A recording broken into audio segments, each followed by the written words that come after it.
The Brain Food. Chakula cha ubongo. Leo hii mfahamu Rais Putin.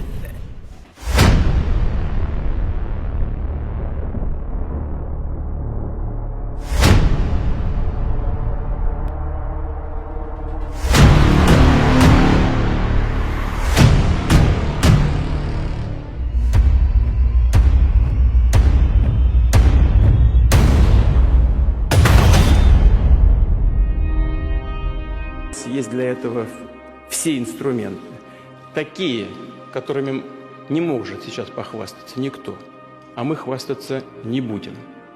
Kiongozi aliyezaliwa na mama asiyejulikana hadi leo. Makala haya yameandaliwa kwako na Dennis Mpagaze, na mimi ni Amini Likonde. Hii ni Global TV. The Brain Food.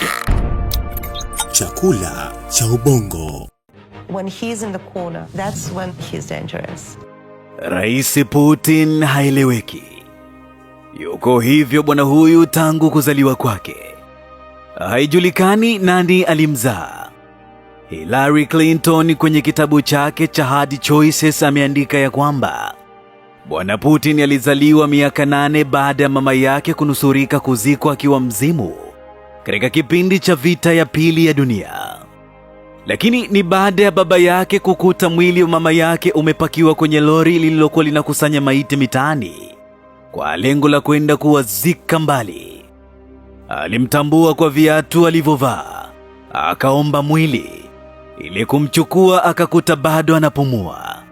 Mama alikuwa amezimia kwa sababu ya njaa. Mzee akampa huduma ya kwanza. Mama akazinduka. Oktoba 7, 1952 akazaliwa jasusi aliyefahamika kwa majina ya Vladimir Vladimirovich Putin, rais wa Urusi.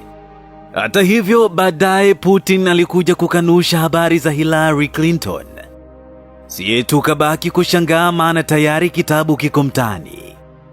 Putin anasema wakati mama yake amezimia, baba yake alikuwa vitani kwa muda mrefu na waliomsaidia mama yake ni wajumba zake. Lakini pia kuna kabibi kina trendi mitandaoni akidai Putin ni mtoto wake kabisa. Bibi huyu anadai alimzaa mwaka 1950 na mume wa mtu. Alipokuja kuolewa huko Georgia, mume wake alimwambia simtaki huyu mtoto, tena mpeleke kwa baba yake. Putin alipofikisha miaka 10 ikabidi bibi amrudishe Urusi kwa wazazi wake.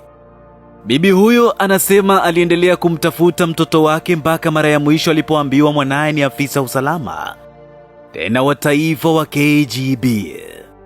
Mwaka 1999 akamuona kwa mara ya kwanza kwenye TV. Basi bibi akapiga kelele kidogo afe. Akaanza kutangaza kumuona mwanaye. Vyombo vya habari vikaanza kusambaza huo uvumi. Lakini bwana serikali ikakanusha.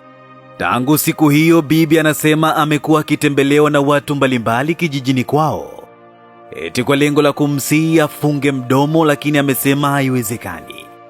Kama hawaamini yuko tayari hata kupima DNA. Kuna mwandishi mmoja bwana alijifanya mjuaji, akaenda kuifukunyua habari hii. Kilichompata hadi shetani na mama mkwe wake walikimbia.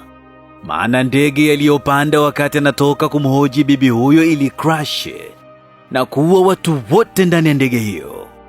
Asa mwandishi mwenyewe utakuwa unamjua. Anafahamika kwa majina ya Artyom Borovik. Jamaa huyu alikuwa ni Mrusi. Alikufa siku 3 kabla ya uchaguzi wa rais.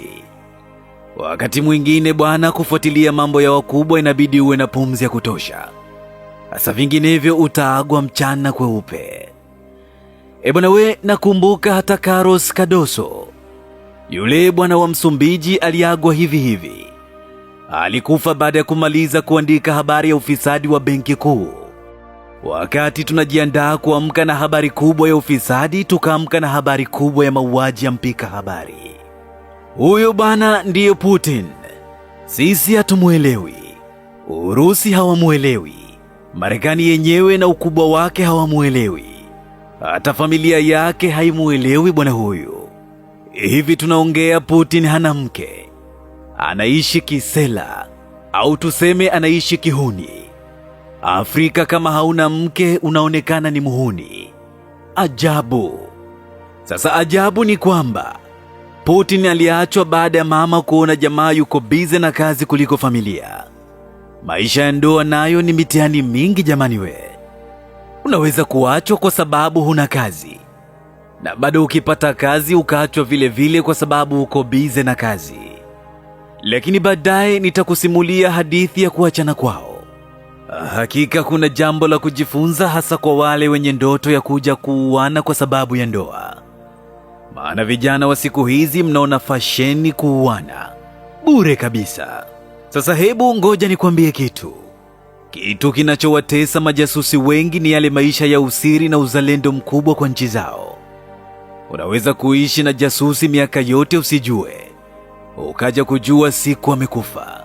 Hawa wanaokutishia na vibastola huko baa sio majasusi wale. Zile ni pombe tu. Majasusi hawanaga upuuzi huo. Ukitaka kujua hiki ninachokuambia, soma habari za Putin kwa kina kupitia kwenye kitabu cha The Death of a Dissident, The Poisoning of Alexander Litvinenko, pamoja na The Return of the KGB, ili mimi niendelee na mambo mengine. Basi bwana huyu Putin ni msomi wa kiwango cha PhD. Sio tu PhD ya heshima kama ile ya msukuma wa Tanzania. Ya Putin bwana we ni ile ya kukaa darasani. Tena ana PhD ya sheria za biashara. Alianza kusoma ana miaka 8. Ilikuwa Septemba 1 mwaka 1960. Msingi alisoma shule iliyoitwa namba 193. Iko kule Baskovland, na baadaye alijiunga na Leningrad State University. Kabla ya kwenda chuo kikuu alikwenda makao makuu ya usalama KGB kuomba kujiunga na usalama wa taifa. Wale mabwana wakamwambia, dogo, hii taasisi watu huwa wajileti.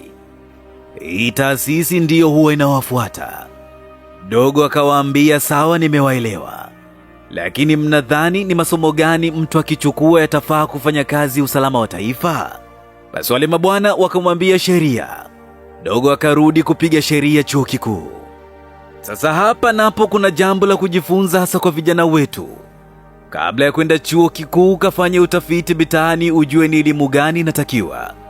Sio unajiendea kusoma kwa kubahatisha kama mpiga ramli. Wakati mwingine hata watu wanaokuzunguka wanaweza kukuonyesha njia sahihi, hasa kama na wao wako kwenye njia sahihi. Putin alizungukwa na majasusi. Basi mabwana hao wakamuonesha njia mapema. Baba yake alikuwa mpishi wa marais wawili katika vipindi tofauti. Kwanza alikuwa mpishi wa Vladimir Lenin na baadaye Joseph Stalin. Kwa hiyo babu yake mpishi alimuonyesha njia mjukuu mapema. Unaona hiyo connection?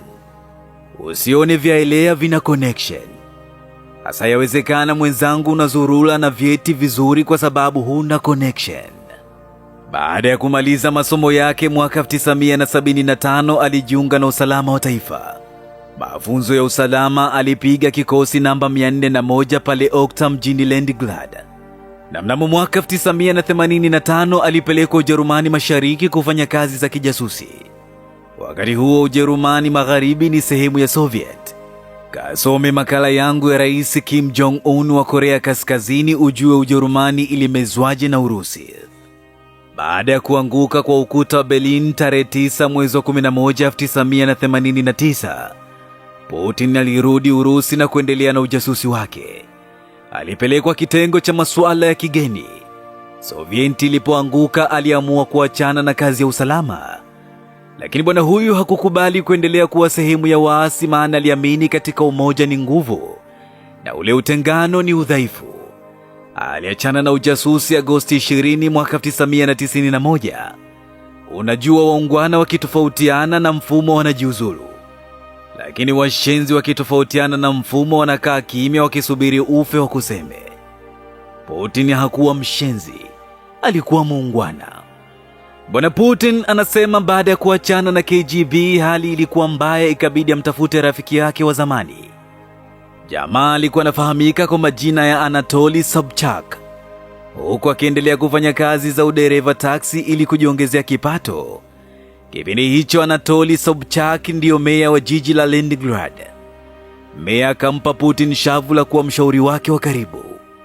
Putin akafanya kazi ofisi ya meya hadi mwaka 1996 alipojiuzulu baada ya meya kuanguka kwenye uchaguzi ambao Putin ndiye alikuwa meneja wa kampeni. Akaenda zake jijini Moscow kutafuta maisha. Huko neema kubwa na neema dogo zikamshukia kwa sababu alikushatabiriwa kwamba bahati ya mbwa iko miguuni. Alipata kazi ya ofisi ya rais, kazi ya kumsimamia mali zote za nchi. Machi 26, 1997 rais akamteua kuwa msaidizi mkuu wa stafu Ikulu. Julai 25, 1998 rais akamteua kuwa mkurugenzi wa usalama wa taifa. Na Agosti 9, 1999 rais akamteua kuwa waziri mkuu wa Urusi. Hebu nikwambie kitu hapa. Unajua kuna watu historia zinawabeba vizuri na wengine zinawaangusha vibaya mno. Putin historia ilimbeba vizuri. Vipi wewe mwanangu, ukijaribu kuangalia historia yako, unaona nini? Kuna uwezekano wa kukubeba au kukumwaga. Sasa mnamo Disemba 31, 1999 rais Yeltsin alijiuzulu kwa sababu za kiafya. Sasa baadaye akamwachia Putin akakaimu rais mpaka uchaguzi ulipokuja kufanyika tarehe 26 mwezi Machi mwaka 2000.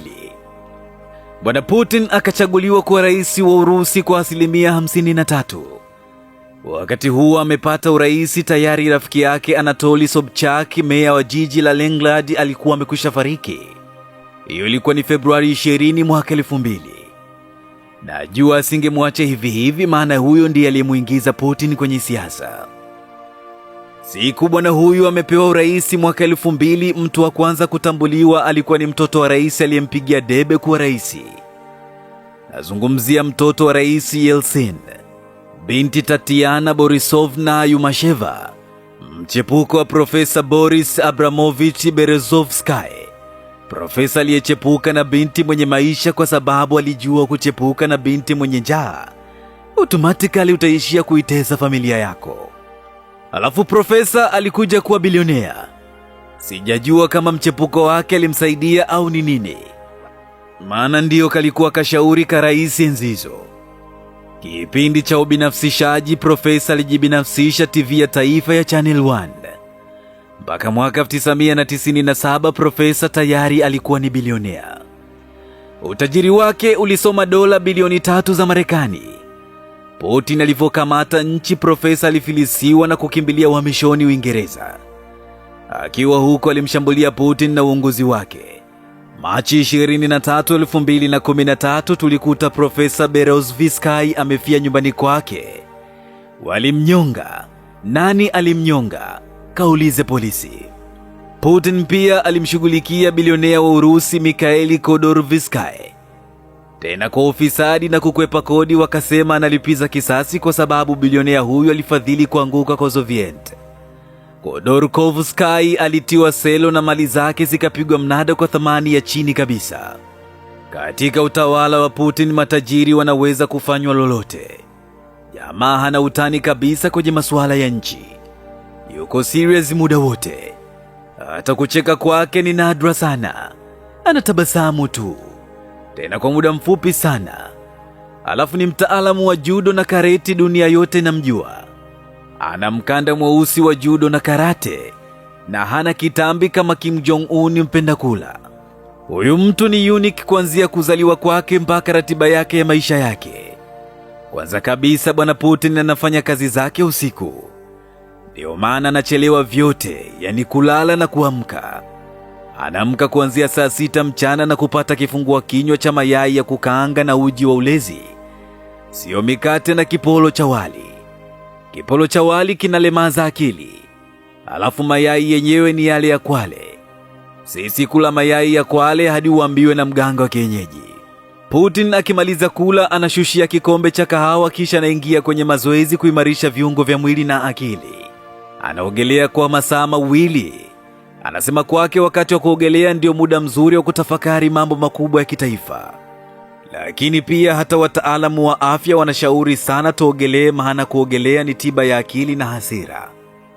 Akitoka kuswim anaingia gym kutengeneza bodi lake. Ananyanyua sana vyuma yule mshua. Ana miaka 69 lakini ukimwona tadhani yuko under 40. Sio mwenzangu, kadili unavyozidi kufanya mazoezi ndivyo unavyozidi kuzeeka. Tatizo mazoezi unapiga nusu saa, mapumziko bakuli la supu chapati 4, mara umekula mtori, mara sausage na bia baridi. Ulikwenda kupiga mazoezi ya mwili au mazoezi ya kula? Unachaje kuzeeka? Kwa mfano, kwa kuiga bwana. Wengine uhuni tu ndio unawapeleka gym. Yani ni hovyo kabisa. Baadaye muda umekwenda sana, Mwamba anaingia ofisini. Akifika huko anasoma taarifa zote za kijasusi na kusikiliza baadhi ya sauti zilizorekodiwa kutoka kule kwenye vyombo vya habari vya ndani na nje ya nchi. Alafu anaanza kupiga kazi mpaka usiku wa manane. Burudani yake kubwa ni mvinyo, ice cream, nyama iliyokatwa vipande kwa umbo la ulimi. Na raha ya ulimi ni kulamba yahe. Kila baada ya menyu anashushia vodka, sio jagi la maji kama nyie. Lakini pia kumbuka, huyu jamaa ni rubani wa ndege za kijeshi.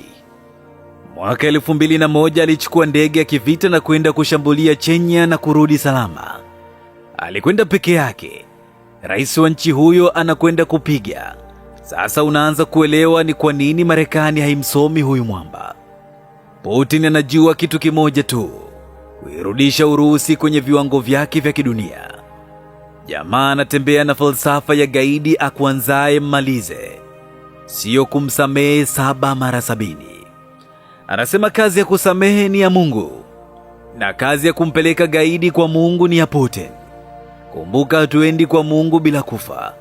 Kwa hiyo kimzingua anakuua. Jamaa anaua sana mpaka namuogopa. The Brain Food, chakula cha ubongo. Oktoba 7, 2016, Anna Politkovskaya, mwandishi wa habari, aliibua rushwa kwenye jeshi la Urusi katika kipindi cha vita ya Chechnya. Alipigwa risasi na kufa akiwa nyumbani kwake. Sasa siku ya kuzaliwa ya Putin, bwana Putin mwenyewe alikiri kwamba kifo chake kimeleta matatizo serikalini kuliko hata vile aliyoyaandika. Katika hilo dunia ilimsema sana, lakini ndiyo kwanza hana mpango wa kubadilisha adhma yake ya kurudisha nguvu ya Urusi kama zamani. Hata kuwavamia Crimea ni katika utekelezaji wa ndoto yake. Nakumbuka baada ya Soviet kusambaratika, silaha zote zilibaki Urusi, kuanzia meli za kivita hadi kituo cha kivita kilichoko Crimea, Ukraine. Lakini pia mabomba yote yanayosambaza gesi kutoka Urusi kwenda nchi za Ulaya Magharibi, yani Ubelgiji, Ufaransa, Ireland, Luxembourg, Monaco, Netherlands pamoja na Uingereza, yote yamepita hapo Crimea. Ndio maana Crimea walipotaka kujiunga na NATO, Putin aliwatwanga. Leo anamtwanga Ukraine kwa sababu hizo hizo, mpango ule wa kujiunga na NATO. Na mpaka aondoke madarakani, kwa kweli mabepari watakuwa wamenyoka.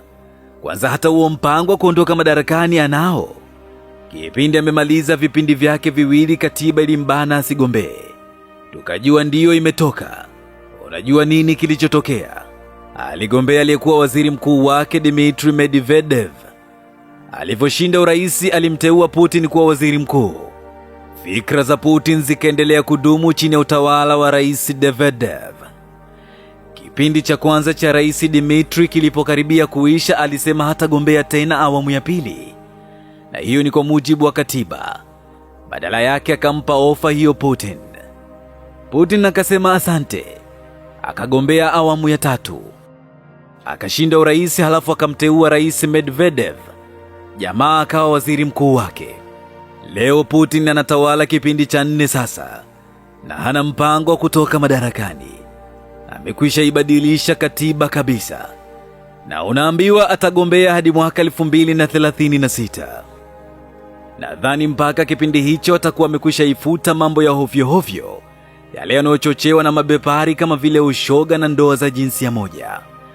Urusi, ushoga ni marufuku.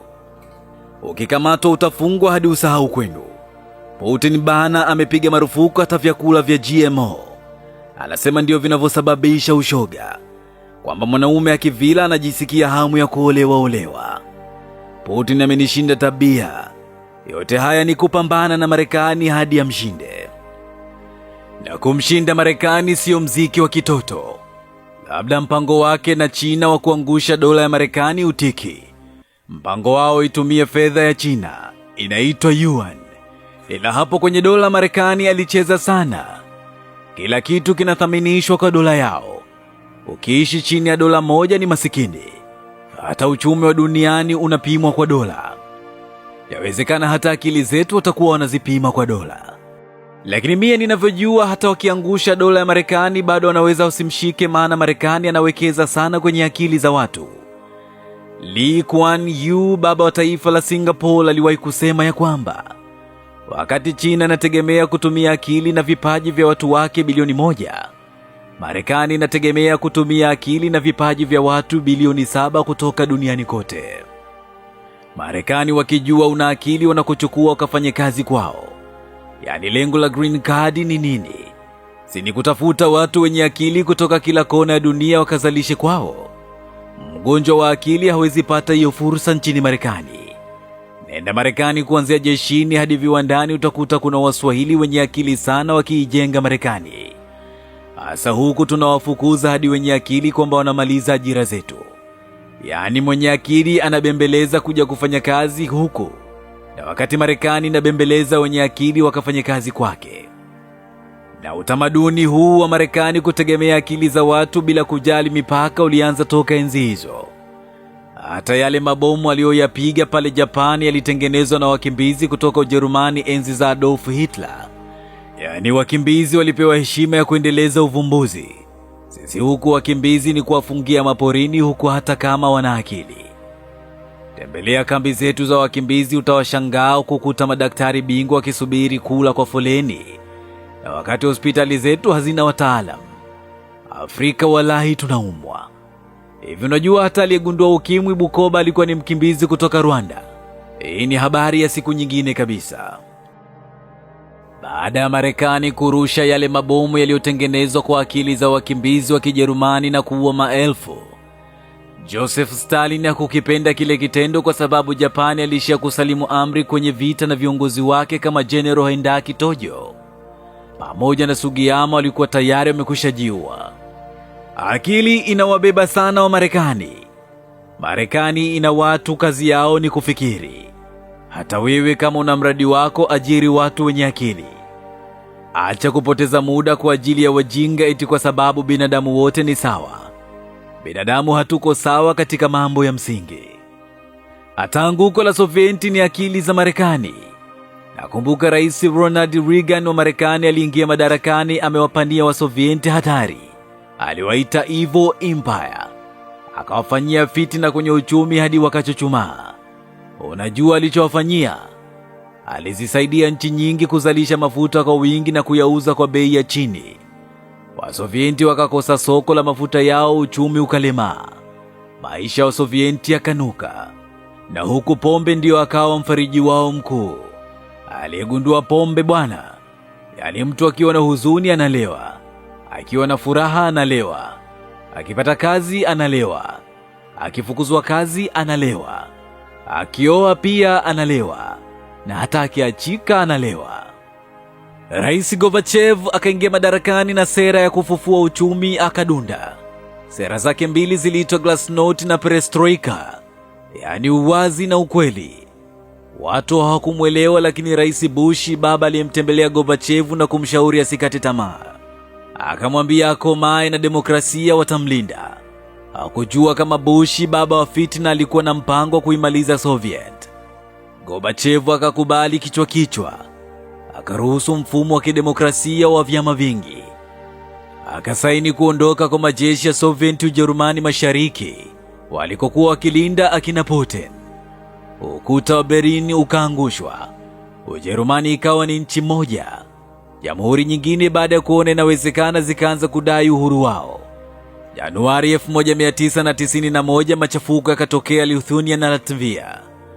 Usovieti ikapeleka vifaru kuzuia machafuko, Bush akalaani vikali. Mara wa komunisti walipinga masuala ya demokrasia, wakapiga jaribio la kumpindua Rais Gorbachev likazimwa. Desemba 25, 1991 Gorbachev alijiuzulu nafasi yake rais wa Kisovieti na kumwachia Boris Yeltsin uraisi. Bendera ya Sovieti ikashushwa, bendera ya Urusi ikapanda. Gorbachev akasema kujiuzulu kwake ilikuwa ni sawa na ushindi, maana kwa kufanya vile aliokoa maisha ya mamilioni ya watu ambao wangepelekea vita ya wenyewe kwa wenyewe endapo bwana huyu angeng'ang'ania madaraka. Mpaka leo hii kwa nchi za magharibi, Mikhail Gorbachev ni shujaa aliyesaidia kusambaratisha Sovieti, na wakati nchini Urusi wanamuona msaliti aliyepoteza nchi yao. Vita baridi ndio ikawa imeisha kwa Marekani kujitwalia ushindi. Kwa kweli ilikuwa ni vita kubwa, maana ilikuwa ni vita kueneza itikadi ya kibepari na kijamaa. Baba wa jamaa alikuwa ni Sovieti, na wakati baba wa ubepari ni Marekani. Sovieti walijitahidi kupandikiza viongozi duniani kwa kuanzia na China wakati wa Mao Zedong, Cuba kwa Fidel Castro, Serbia kwa Slobodan Milosevic, Vietnam kwa Ho Chi Minh, Korea Kaskazini kwa Kim Jong-un, Venezuela, Bolivia, Chile, Ghana, Libya, Angola, Mozambiki, Afrika ya Kusini, India, DRC, pamoja na mataifa mengine kibao. Marekani naye alifanya hivyo akiwasaidia akina Mobutu na kuwaua akina Patrice Lumumba. Alimsaidia Savimbi kupambana na serikali ya kijamaa ya Angola iliyokuwa ikisaidiwa na majeshi ya Cuba. Lakini Marekani alisaidia Kwame Nkrumah kupinduliwa na kuua ndoto yake ya kuiunganisha Afrika. Leo amekuja Vladimir Putin kuirudisha ile Urusi ya Soviet, nchi ya Lenin na Stalin. Amekuja kuirudisha ile nchi iliyoitwa Russian Empire kabla ya mapinduzi ya mwaka 1971. Familia ya Romanov ndiyo ilikuwa mwisho wa kutawala Russian Empire. Iliingia madarakani mwaka 1613. Utawala wao kufikia kikomo mwaka 1917 baada ya Bolshevik Revolution, yaani mapinduzi ya kijamaa yaliyoongozwa na Vladimir Lenin. Huyu Lenin tangu utoto wake hakupenda unyanyasaji. Akiwa chuoni semester ya kwanza aliongoza mgomo wa kupinga sheria kandamizi, akafukuzwa chuo. Lakini baadaye alirudi kumaliza degree ya sheria. Jamaa alikuwa ni msomi mzuri sana wa kazi za Karl Marx pamoja na Friedrich Engels. Huko alijifunza kwamba tabaka la kati ndio lenye uwezo wa kufanya mapinduzi. Tabaka linaundwa na watu wa kipato cha kati ambao wengi wao ni watumishi wa umma, wafanyabiashara wa kati, wanasheria na waandishi. Endapo tabaka hili litaamua kuwa washabiki watawala, basi tabaka la chini, yani watu wa kipato cha chini, wataendelea tu kuumizwa. Lakini tabaka hili likisema no, serikali lazima ikatii, kwa kuwa kundi hilo lina nguvu kubwa. Ndio kundi linalozalisha na kulipa kodi. Profesa Shivji anakuambia wasomi wanaogopa kuikosoa serikali kwa kutegemea teuzi. Lenini baada ya kuyasoma mawazo hayo na kuyaelewa hakuyafungia vitabu kabatini. Badala yake aliunganisha tabaka hilo chini ya kauli mbiu ya All Workers Unite, kwa kuanzisha chama cha Russian Social Democratic Labour Party, na baadaye kilifahamika kama Bolshevik, chama kinachoongoza na wafanyakazi wa Urusi kwa kushirikiana na wakulima kufanikisha mapinduzi yao ya kumfurusha Alexander Kerensky. Lenini akaandika historia ya kuwa kiongozi wa kwanza wa taifa hilo la kijamaa. Akaongoza Urusi kuanzia mwaka 1917 hadi alipokufa. Yeye ndiye alibadilisha Urusi kuwa Jamhuri ya Muungano wa Kisoshalisti wa Soviet, yani Soviet kwa ufupi. Ilikuwa ni mwaka 1922 baada ya kuunganisha baadhi ya jamhuri zinazoamua kwa ridhaa kujiunga katika umoja huo. Umoja ulianza na jamhuri 6 ambazo ni Armenian, Azerbaijan, Belarusian, Estonian, Georgian, Russian, Ukrainian na nyingine ziliendelea kujiunga hadi kufikia 15. Nchi hizo ni Uzbek, Turkmenia, Tajik. Ndani yake kuna Moldavian, Latvian, Kyrgyz, Kazakh pamoja na Estonian mwaka 1940. Januari 21, 1924 Lenin alifariki dunia na kumwachia mwanaume wa shoka Joseph Stalin. Huyu Stalin naye alishiriki yale mapinduzi ya 1917. Alikuwa na nafasi maalum, ndio maana Lenin alimpenda na kumwahidi kuwa mrithi wake. Unajua alipewa kazi gani enzi za harakati? Alipewa kazi ya wizi wa pesa na kuendesha chama chao. Aliteka mabasi, aliteka watu, alivamia makampuni na kurudi na pesa za kutosha na kufanikisha harakati. Huyu mseminari alikuwa ni jambazi sugu. Aliendelea na ubabe wake hadi akiwa rais. Aliamini katika nguvu, alikuja na mpango wa maendeleo ya haraka ili taifa lao lisiangamie. Ndani ya muda mfupi dunia ilishuhudia Urusi kileleni. Iling'ara katika uchumi wa viwanda. Stalin aliitoa Urusi kwenye jamii ya ukulima mpaka kuwa nchi ya viwanda. Pamoja na ubabe wake, jamaa aliogopa sana kifo. Walinzi wake walipata shida sana. Ukimwamsha ghafla anakuua. Kwa hiyo Stalin akilala ilikuwa ni mwiko kumwamsha. Siku moja aliingia kulala usiku mpaka kesho yake jioni hakuamka. Na watu waliogopa kwenda kumwamsha. Walipojitoa muhanga walikuta yuko chini. Kajikojolea anakoroma. Kumpeleka hospitali akafa. Mke wake Nadia alijiua maana walipendana sana. Stalin alipenda kusema kuwa mke wake ndiyo mtu pekee duniani aliyeweza kulainisha moyo wake. Na wote tunafahamu iko hivyo. Hakuna mwanamume mgumu mbele ya mwanamke.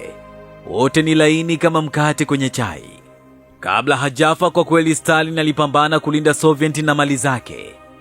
Tangu enzi hizo mpaka leo hii Urusi ndiyo nchi yenye rasilimali nyingi kuliko nchi zote duniani.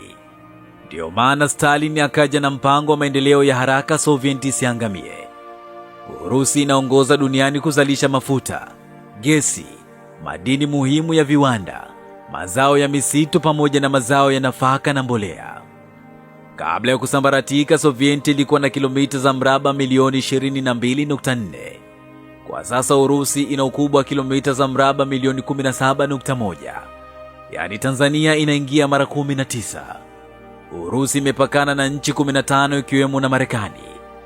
Nchi zenyewe ni Norway, Finland, Estonia, Latvia, Lithuania, Poland, Belarus, Ukraine, Georgia, Azerbaijan, Kazakhstan, China, Mongolia, North Korea pamoja na Marekani yenyewe. Hapa niliposema Urusi inapakana na Marekani, kuna mtu tayari amekwishaanza kupinga bila kuuliza kama Farao. Sikiliza, Urusi na Marekani zimetenganishwa na maji ya mlango wa bahari wa Pacific na Arctic. Mlango huo unaitwa Bering. Ni kilomita 3.8 tu unaingia Marekani kupitia jimbo la Alaska. Hata Alaska ilikuwa ni sehemu ya Urusi. Hawa jamaa waliiuza. Kipindi cha baridi huwa maji yanaganda kiasi kwamba unaweza tembea kwa miguu toka Urusi mpaka Marekani. Huo mlango ndio walipita Wahindi wekundu kuingia Marekani. Wakati wanawinda dubu kutokea Mongolia walijikuta wako Marekani. Kipindi hicho maji yameganda kwa baridi kali. Ilivyoyeyuka hawakuweza kurudi tena. Wakaanzisha maisha hadi kwa leo, ndio sababu tunasema Marekani nchi ya Wahindi wekundu. Urusi ni kubwa hadi kuwa na masaa tofauti ndani ya nchi moja. Yaani eneo moja la Urusi linaweza kuwa saa 12 asubuhi, wakati huo huo eneo jingine ni saa 10 jioni. Au sehemu moja inaweza kuwa ni Jumatatu na sehemu nyingine ikawa ni Jumanne. Ndio maana matamko ya serikali yanatangazwa kwa masaa ya Moscow na sio masaa ya Urusi ili kuondoa mkanganyiko. Sasa ile nadharia ya moyo wa dunia, yani the Heartland Theory, ndio inafanya kila mtu ajitolee macho Urusi. Nadharia hiyo ilianzishwa mwaka 1904 na Sir Halford Mackinder kutoka Uingereza. Inasema atakayetawala Urusi atakuwa ametawala dunia. Hata moja ya sababu kubwa ya Adolf Hitler kuvamia Urusi mwaka 1941 kabla ya nchi nyingine zote ni kwa sababu aliamini katika nadharia hiyo. Alijua kama atampiga Urusi mapema, basi atatumia mali zake zote kuipiga dunia yote. Lakini pia Hitler alipambana sana na wanasayansi wa Ujerumani waweze kutengeneza bomu la nyuklia ili aweze kuikalisha dunia, lakini Wamarekani walimuwahi. Kama angefanikiwa, mpaka leo hii ingekuwa chini ya Hitler.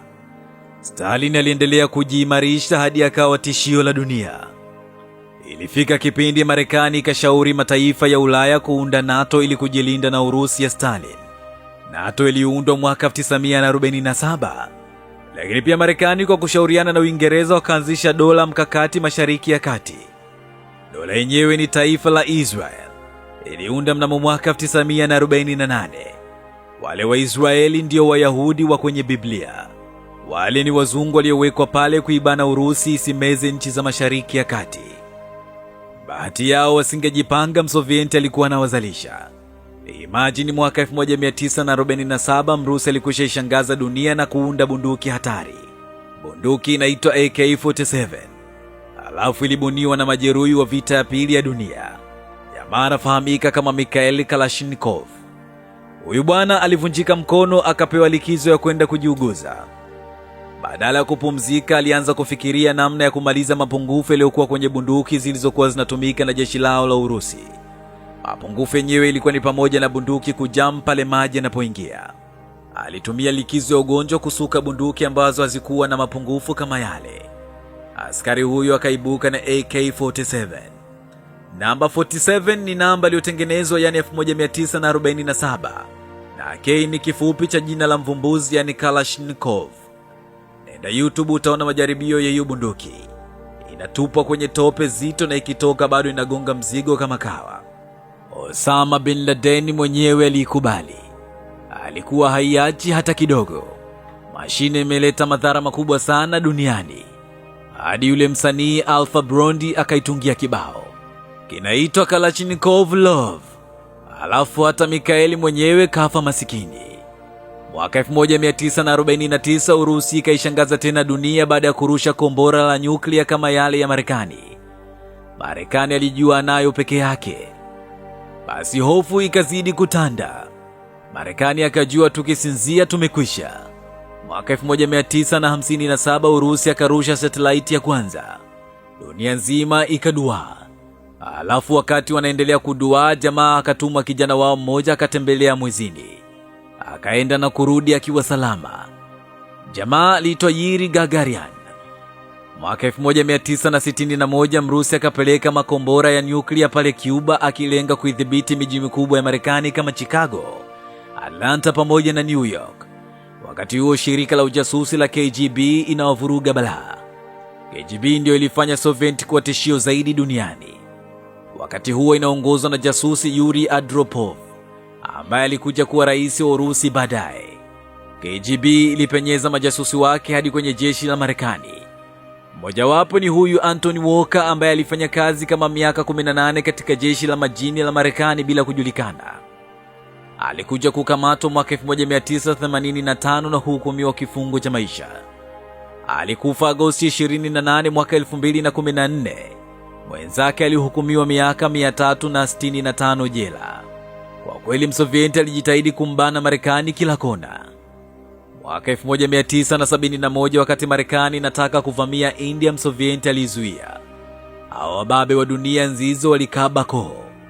Kama ni kusambaza itikadi zao kwa kusomesha watu wote walisomesha.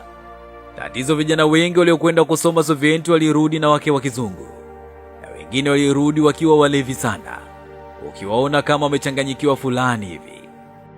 Kazi ofisini hazikwenda bila kupiga chupa ya gongo. Maana gongo ndio walao iliendana na ukali wa pombe za Urusi. Nakumbuka niliwahi pita Urusi ili kupata usingizi, tulipiga kinywaji kimoja kinaitwa The Horse. Ukiweka mdomoni inawaka kuanzia kooni hadi kwenye utumbo. Nitarudi tena Urusi. Pombe ni utamaduni wa Warusi. Una sehemu ukiomba maji ya kunywa unapewa pombe. Urusi ni ya 4 kwa ulevi duniani. Lakini bora hata hao waliokwenda Urusi ni walevi kuliko waliotoka katika nchi za ubepari ni wezi. Angalia historia ya majizi makubwa Afrika walikosoma. Ni kweli kuna waliorudi wako vizuri kama akina Nyerere, Kwame Nkrumah, lakini wengi ilikuwa ni hasara tu kwa Afrika yetu. Imagine Kamuzu Banda alivyorudi amesahau hadi lugha ya taifa la Malawi. Ubabe wa Marekani wa kulazimisha dunia kufanya mambo ya hovyo ndio Putin hapendi. Aliwahi kusema Urusi haina pesa kutengeneza silaha nzito, ila ameamua kufanya hivyo baada ya kuona kuwa nchi moja inatumia vibaya nguvu zake za kijeshi kuharibu ustawi wa dunia. Hapo ndipo waungwana wanapogonga cheers na Putin. Hatutaki uonevu, Marekani wametonea sana bana. Marekani kumuua Lumumba, kumuua Gaddafi, kumuua Saddam. tena kwa kumnyonga na kamba hadi kichwa kikakatika. Alafu mtu anasema eti Marekani watu wema. Ongelea mbele yangu ni kunase kibao. Sina shaka kabisa na uwezo wa Putin na nchi yake. Kwanza sasa hivi Urusi ndiyo nchi inayoongoza duniani kwa kumiliki silaha mbaya za nyuklia. Wana mzigo hadi uliotengenezwa enzi za Stalin. Kama unavyojua silaha zote za nyuklia za Soviet zilibaki Urusi. Alafu briefcase ya nyuklia ya Urusi anatembea nayo Putin muda wote. Inaitwa Cheget. Anatembea nayo Rais Putin muda wote. Kila unapomwona rais basi kuna jasusi pembeni yake akaishika hiyo briefcase. Kama akitaka kulipua nchi yoyote ni swala la kufungua na kuchagua sehemu ya kuelekeza shambulio. Akibofya vitu vinaitika. Ilitengenezwa kipindi cha Rais Yuri Andropov. Ndiyo maana NATO wanaogopa kuingilia operation ya Ukraine, maana jamaa wanaweza kubofya wakaumia. Marekani na NATO yao sasa wamechanganyikiwa. Eti Marekani anatuuliza Afrika tuko upande gani kwenye vita ya Urusi na Ukraine? Mbona wakati wanaivamia Libya kumuua Gaddafi hawakutuuliza? Mbona kipindi kile wanavamia Iraki na kumnyonga Saddam Hussein kwa kamba hadi kichwa kikakatika hawakutuuliza? Sasa Afrika na vita vya Urusi na Ukraine wapi na wapi? Vita wamevianzisha wao, silaha wanauziana wao na faida wanaipata wao. Sisi tunahusikaje hapo? Hebu tusichoshane. Wao wanatakiwa wakae na Putin wayamalize. Na Putin ameisha iweka wazi kwamba hayuko tayari kuona taifa moja likiumiza watu duniani. Kuna watu wanasema Putin hana huruma, anaua watu hovyo. Hivi kati Marekani na Putin nani hana huruma? Marekani alipoangusha atomic bomb pale Nagasaki na Hiroshima akasababisha madhara makubwa pale Japan. Unaambiwa mpaka leo hii kuna watu wanazaliwa wakiwa hawana macho na madhara makubwa. Marekani alipoivamia Vietnam na kuua raia wasio na hatia ilikuwa ni huruma? Marekani amesababisha vifo kule Venezuela kwa tamaa ya mafuta. Marekani huyo amemyeyusha Lumumba kwenye pipa la tindikari na kuivuruga Kongo mpaka leo hii ya kukaliki. Nani alimfadhili Charles Taylor akachinja ndugu zake pale Liberia?